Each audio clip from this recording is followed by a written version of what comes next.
Warning! Kinda Murdery contains adult themes, explicit language, and descriptions of violence. It is not suitable for anyone, and we recommend you stop listening now.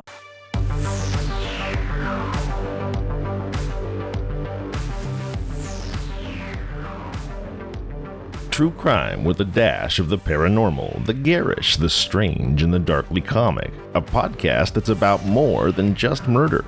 It's my very own pocket dimension, home to a curated collection of bizarre and compelling stories. The unsolved, the unsettling, and the unbelievable. I cover it all, just so long as it's kinda murdery. Hello everyone and welcome. I'm so glad you're here. As I often say, time is money, and these days everything is so damn expensive. Your time is worth more than ever, and I am grateful, I am humbled, I am thankful that you choose to spend that precious time with me. I am Zevon Odelberg, and this is Kinda Murdery, and I'm raring to go. I want to jump right in to part 3 of Kinda Murdery's examination of the murder of Betsy Faria. That's right, I said part 3, so if you haven't heard parts 1 and 2 yet, go back and listen to them, and then rejoin us. I will save you a seat, I will even keep it warm for you. But if you're ready and I am ready, let's get right down to it. Part 3 of Kinda Murdery's examination of the murder of Betsy Faria starts now.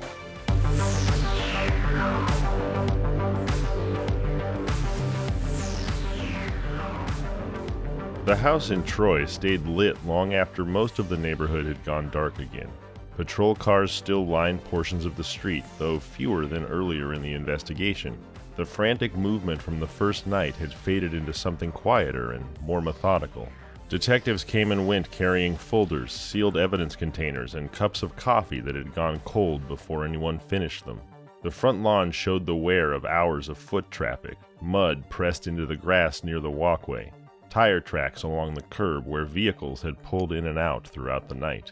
Inside, the living room remained partially sealed off while investigators worked through the last sections of evidence collection.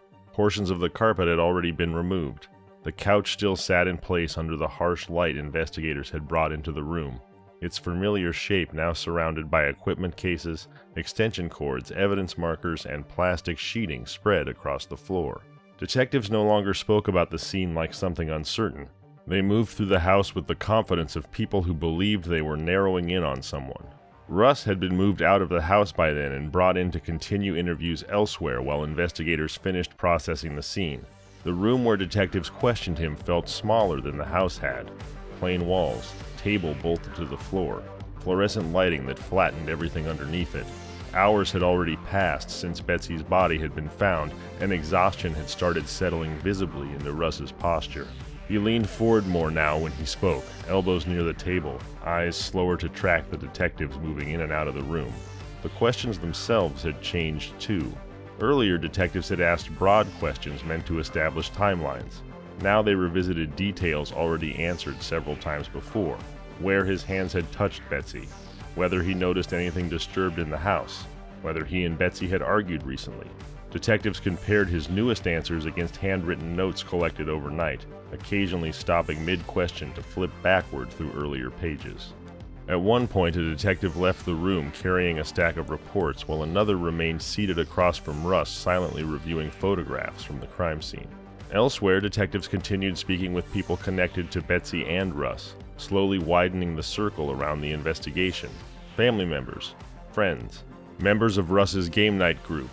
The same names kept surfacing through nearly every interview, but Pam Hupp's name appeared with increasing frequency as detectives revisited Betsy's final day alive. Pam's account gave investigators structure: the chemotherapy appointment, the ride home, Betsy resting afterward, Russ leaving later that evening. Detectives kept returning to those points while comparing them against phone records and statements collected from everyone else involved. Printed copies of Pam's interviews had already been highlighted, annotated, and clipped into active case folders moving between detectives throughout the day. One investigator reviewing the file paused at a highlighted section describing Betsy's alleged fear of Russ and underlined part of the statement again, even though somebody else already had earlier. The page had started accumulating layers of pen marks from multiple investigators reviewing the same lines. As the day continued, investigators began tightening their focus around motive. Conversations inside offices and interview rooms shifted repeatedly towards Betsy's illness, the condition of the marriage, and financial questions tied to the household. Detectives reviewed notes involving the insurance policy while comparing them against the statements Pam had given about Betsy allegedly worrying about money and expressing distrust toward Russ. Stacks of paperwork spread across conference tables while detectives worked through timelines one page at a time. Some investigators focused on physical evidence from the house. Others stayed buried in interviews, phone logs, and reports from the night before. The case had become large enough now that different people were handling different parts simultaneously. Still, most roads inside the investigation kept circling back to Russ. A detective reviewing evidence photographs from the living room stopped at one image showing the area beside the couch where Betsy had been found and left it sitting on top of the pile longer than the others. By evening, the investigation had developed its own momentum independent of the original shock surrounding Betsy's death. Detectives moved through offices carrying folders from one desk to another while phones rang steadily in the background. Officers returning from interviews added fresh statements to growing stacks of reports already covering tables and filing cabinets. The details of Betsy's final day were being reconstructed repeatedly from different angles by different investigators, all working toward the same question. Russ remained central to nearly every conversation, not just because he found Betsy, not just because he lived in the house, because the longer detectives sat with the scene, the more they believed the violence inside that living room pointed towards somebody who belonged there already. Later that evening, one detective closed a folder, looked across the room toward another investigator, and quietly asked whether prosecutors had been contacted yet. The prosecutor's office had already begun receiving updates from detectives before the house in Troy was even fully cleared. Investigators carried boxes of reports, photographs, and interview summaries into briefing rooms where the details of the case were starting to be organized into something presentable outside the investigation itself. Legal pads filled with timelines sat beside enlarged crime scene photographs spread across the conference tables under fluorescent light. One photograph from the living room stayed near the center of the table longer than others. The couch, the blood-stained carpet, the area where Betsy's body had been found. Detectives returned from interviews, drifted in and out of the room, while prosecutors reviewed the growing file piece by piece. The atmosphere inside those meetings felt different from the uncertainty of the first night. Nobody sounded panicked anymore. They sounded focused. Tired, but focused. One investigator stood near the edge of the room, holding a styrofoam cup of coffee that had gone cold hours earlier, while another walked prosecutors through Russ's timeline again, from the beginning. Russ remained under repeated questioning while investigators continued tightening the sequence surrounding Betsy's final hours. Detectives revisited the same details from slightly different angles each time, checking whether his answers stayed consistent after hours of interviews and exhaustion. The room itself had barely changed since earlier that day. Same table, same fluorescent lights overhead, same stack of notes and photographs shifting positions in front of detectives as interviews continued. Russ looked drained. His voice flatter than before, pauses between answers growing longer each hour he remained there. A detective slid a photograph across the table showing part of the living room. "Tell me where you were standing." Russ studied the image a second before pointing near the edge of the couch area. Another detective wrote down the answer while comparing it against earlier notes from overnight interviews. Every movement Russ described now was being mapped against the physical scene investigators believed they understood increasingly well. Outside the interview room, detectives crossed hallways carrying folders thick with reports gathered during the first 48 hours of the investigation. Pam Hupp's statements continued expanding their influence over the case. Detectives revisited them repeatedly while preparing summaries for prosecutors and organizing the broader narrative they believed explained Betsy's death. Pam's descriptions of Betsy fearing Russ, worrying about money, and discussing the condition of the marriage had begun threading themselves through almost every working version of the case that investigators discussed internally. One detective reviewing the file paused at the insurance policy notes again, while another investigator leaned over the table beside him, reading portions of the same report upside down. The numbers tied to the policy had been circled several times already in dark ink. Nearby, another investigator compared Pam's timeline against phone records and the text message that Betsy sent about Pam bringing her home after treatment. That message had become one of the anchors investigators kept returning to while reconstructing the final hours before Betsy's death. The pages spread across the table showed fingerprints from repeated handling, highlighted sections, handwritten arrows connecting notes across different reports. The case was beginning to organize itself around a single theory. Outside the investigation rooms, word about the case had already started spreading through Troy and surrounding communities. News crews appeared near the neighborhood. Reporters began contacting family members, neighbors, and friends connected to Betsy and Russ. Patrol officers assigned to scene security watched cameras gathering near the street while detectives continued working behind closed doors elsewhere. Inside those rooms, investigators kept returning to the same central contradiction, sitting at the heart of the case. Russ claimed he came home and found Betsy dead. Detectives increasingly believed that the scene suggested something else. Crime scene photographs circulated from hand to hand across desks while investigators debated details quietly amongst themselves. Blood evidence, positioning inside the room, the violence involved in the attack itself, the length of time detectives believed the assault must have taken. One investigator reviewing photographs finally set them down and leaned back in his chair without saying anything for several seconds.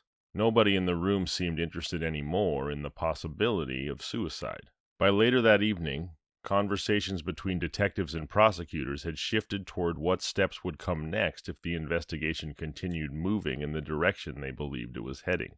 Investigators organized timelines on whiteboards while prosecutors reviewed witness statements and early forensic summaries spread across long conference tables. The physical evidence from the house remained central to almost every discussion. The bloodstains, the knife, Russ's clothing, the positioning inside the living room. At the end of the room, a detective walked another prosecutor through the sequence of events that detectives believed occurred inside the house, while someone else updated notes involving Russ's movements before and after game night. Across the table, one investigator quietly reread portions of Pam Hupp's statements again, while another organized crime scene photographs into separate stacks for review. To the people working it, the case no longer felt like a question waiting to be solved. It felt like something they were preparing to prove. Russ started noticing the shift before anybody said it directly to him. It showed up in smaller ways first. Detectives leaving him alone longer between conversations, while conversations continued quietly outside the room. Officers who had been conversational earlier becoming shorter with him. Doors staying partially open so somebody could watch him from the hallway while investigators moved back and forth carrying reports and photographs past the room where he sat. The questions had changed too. Less confusion, less searching, more confirmation. Detectives no longer sounded like people asking him to help them understand what happened inside the house. They sounded like people testing details against conclusions they were already starting to settle on privately. Russ sat under the fluorescent lights with his forearms resting against the table while a detective reread portions of his earlier statement aloud from a notebook. Every so often the detective stopped and asked Russ to clarify a detail involving timing or movement inside the living room after he found Betsy. Outside the room, another detective passed by carrying enlarged crime scene photographs toward an office farther down the hall. The investigation had also started reaching outward into people closest to Russ and Betsy. Detectives revisited family members and friends they had already interviewed once before, this time pressing harder on the condition of the marriage, arguments inside the house, and whether anyone had seen signs of escalating tension before Betsy's death. That change in tone unsettled some people immediately. The first interviews felt like police trying to understand a tragedy. The newer interviews felt more accusatory, even when Russ himself wasn't present. Friends from Russ's game night group noticed it too.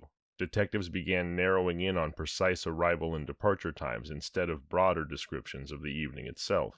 Investigators compared small details from one interview against another looking for inconsistencies. Who remembered Russ leaving the room? Who checked the clock?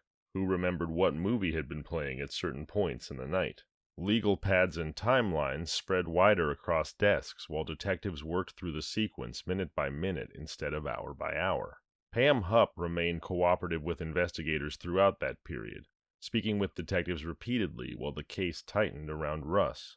By then, investigators had started viewing her less like a peripheral witness and more like somebody who gave them emotional context for the marriage itself. Her descriptions of Betsy's fears and frustrations continued appearing throughout reports and prosecutor briefings as detectives shaped the broader story they believed explained the killing. One prosecutor reviewing interview summaries paused over a highlighted section from Pam's statements and reread it before setting the file aside the growing stack connected to Russ. Across the room, detectives continued organizing evidence photographs from the living room into presentation boards and folders intended for formal review. The image of the couch and blood-stained carpet appeared repeatedly throughout those materials, becoming almost symbolic inside the investigation itself. The room, detectives believed, told the clearest version of what had happened. The more investigators looked at that room, the less ambiguity they believed remained inside the case. Outside law enforcement, the social gravity surrounding the case had started changing around Russ in quieter ways. Reporters remained active around the investigation, and people connected to the case began hearing fragments of police suspicion through the conversations, news coverage, and repeated follow-up contact from detectives. Some people stayed firmly supportive of Russ. Others became less certain after hearing more about the violence inside the house and the direction investigators appeared to be moving. The brutality of Betsy's death weighed heavily over nearly every discussion connected to the case. Detectives spoke about the number of stab wounds in low voices during meetings with prosecutors and investigators. Crime scene photographs remained spread across briefing tables for hours at a time, while people studied the details silently before speaking. One detective reviewing the file finally leaned back in his chair and rubbed both hands across his face before quietly saying the scene inside the house felt personal to him. Nobody in the room challenged that observation. By the end of the week, prosecutors and detectives had begun discussing the investigation less like an open question and more like a case moving toward a charging decision. The conversations inside briefing rooms shifted toward preparation, organizing reports, tightening timelines, identifying weaknesses that defense attorneys might challenge later. Detectives continued filling gaps where they could, but the overall direction of the investigation no longer appeared to be drifting. Russ felt that shift too. The pauses in interviews lasted longer now because detectives increasingly spent those breaks meeting privately with prosecutors elsewhere instead of returning immediately with new questions. Officers escorting Russ from room to room no longer made small talk. The atmosphere surrounding him had cooled into something procedural and distant. Late one evening, Russ sat alone at the interview table while voices carried faintly from an office farther down the hallway. He couldn't make out most of the conversation, only fragments drifting through partially closed doors. Enough for probable cause. Jury's gonna see. Timeline works. The voices faded again as somebody closed the office door. The arrest discussion started quietly, almost cautiously at first. Detectives and prosecutors gathered in small rooms with stacks of reports spread across tables, revisiting the same evidence they had been reviewing for days, while debating what still needed to be tightened before charges could move forward. The atmosphere inside those meetings felt different from the earlier investigative scramble. Less speculation, more organization. Detectives spoke in shorter sentences now, moving through witness statements and photographs with the familiarity of people who had already spent long hours living inside the same material. One prosecutor stood near a whiteboard covered in timelines while flipping through photographs from the living room, the couch, the blood-stained carpet, the knife. Russ's statements from the night of the murder sat in organized interview summaries beside photographs from the scene. Detectives cross-referenced those statements repeatedly while prosecutors marked sections of reports with yellow tabs and handwritten notes. The conversation inside the room had shifted away from what had happened. The focus now was on whether they could prove it. At the same time, detectives continued revisiting the people closest to Betsy and Russ, filling in details around the edges of the case while preparing for the possibility of formal charges. Friends and family members found themselves answering familiar questions again, though the tone had changed noticeably from the early days of the investigation. Investigators pressed harder now on specifics involving arguments, finances, and the condition of the marriage. Interviews that once felt conversational began sounding more structured and deliberate. Detectives interrupted more often when timelines drifted or descriptions stayed too vague. Members of Russ's game night group continued emphasizing the same thing they had from the beginning. Russ had been there with them. Detectives reviewed those accounts repeatedly while comparing them against phone records and the evolving timelines surrounding Betsy's death. Notes from the interviews spread across tables alongside maps, call logs, and enlarged crime scene photographs. One investigator studying the game night timeline circled a narrow portion of the evening in red pen before sliding the paperwork toward another detective beside him. Pam Hupp's involvement in the investigation deepened further as prosecutors prepared the developing case theory. By then, detectives viewed her not only as one of the last people to see Betsy alive, but also as somebody who gave emotional framing to the marriage investigators believed jurors would eventually hear about. Her statements about Betsy fearing Russ appeared repeatedly throughout briefing materials. So did the discussions involving money, the insurance policy, the alleged tension inside the marriage. Prosecutors reviewed those portions carefully while organizing witness lists and potential lines of testimony. One prosecutor sat for several minutes rereading highlighted sections from Pam's interviews, while another investigator nearby organized crime scene photographs into separate folders labeled for evidence review. The pages connected to Pam showed the heaviest wear inside the growing case file. Corners bent, notes layered over earlier notes, highlighted passages almost bleeding through the paper from repeated handling. Across the office, detectives continued quietly discussing timelines near the whiteboard. Russ, meanwhile, remained caught in the strange limbo that exists before charges arrive but after suspicion hardens. Detectives continued interviewing him periodically while withholding more and more of what they believed internally about the case. The atmosphere surrounding those interviews had become colder over time. Less rapport, less casual conversation between questions. Russ noticed it in small details. Detectives entering the room already carrying prepared notes instead of blank legal pads. Longer pauses before answering his questions. Investigators exchanging looks with each other after certain responses before moving on without explanation. One afternoon, Russ sat waiting alone at an interview table for nearly 20 minutes while detectives met elsewhere in the building. The room stayed silent except for fluorescent lights humming overhead and muffled movement carrying faintly through the hallway outside. When detectives finally returned, one of them carried a thicker folder than before and set it down at the table without opening it immediately. Russ watched the folder longer than he watched the detective. Outside the investigation itself, the case continued building public attention around Betsy's death. News coverage increasingly focused on the brutality of the crime scene and the growing police suspicions surrounding Russ. Detectives monitored portions of that coverage while preparing for what they believed would eventually become a very public prosecution. Inside briefing rooms, investigators rehearsed portions of the timeline aloud while prosecutors challenged gaps and weak points in the developing case. Crime scene photographs remained spread across conference tables almost continuously. Detectives returned repeatedly to the same central argument.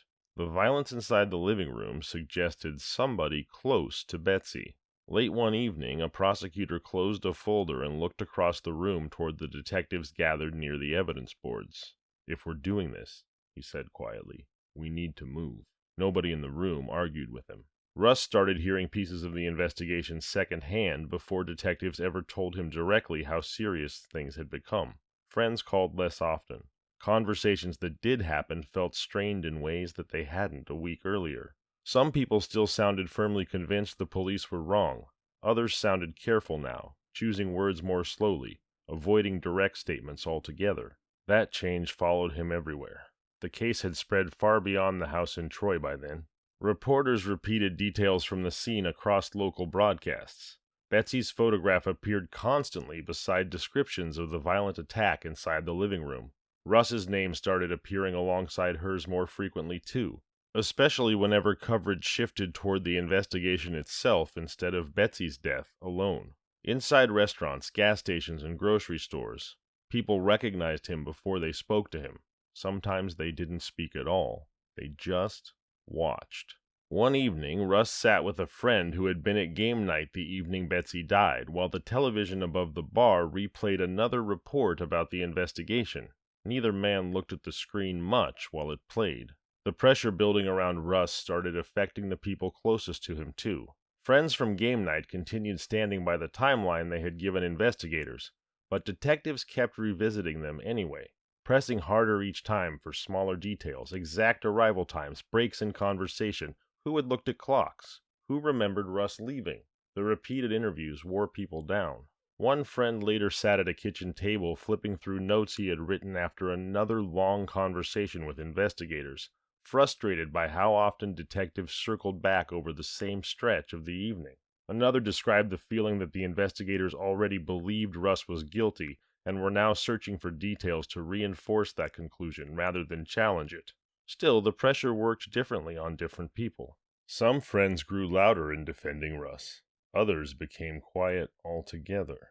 The uncertainty surrounding the investigation started pulling at relationships that had once felt uncomplicated before Betsy's death turned every conversation into something heavier. Pam Hupp, meanwhile, appeared increasingly comfortable speaking with investigators and discussing Betsy publicly. Detectives remained in regular contact with her as prosecutors continued shaping the case theory around Russ.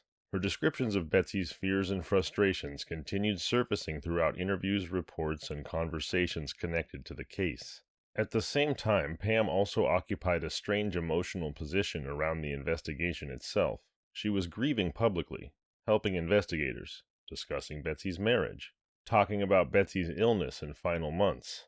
And because she had been one of the last people to see Betsy alive, reporters and investigators kept returning to her repeatedly for information and perspective.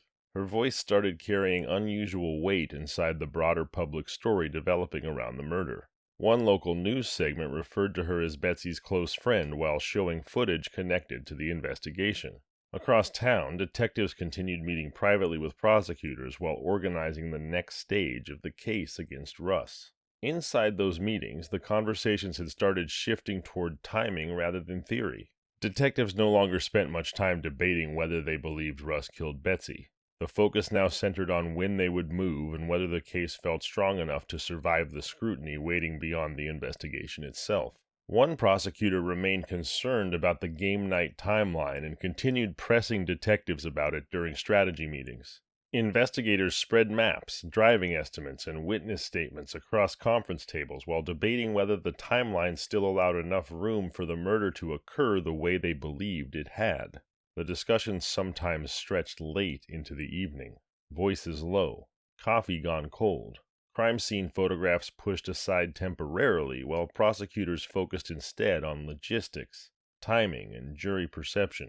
One detective eventually stood near the whiteboard staring at the timeline for several seconds before quietly saying they either trusted the totality of the evidence or they didn't. Nobody in the room challenged him. Russ felt the isolation settling around him long before any formal announcement came. Detectives had become colder.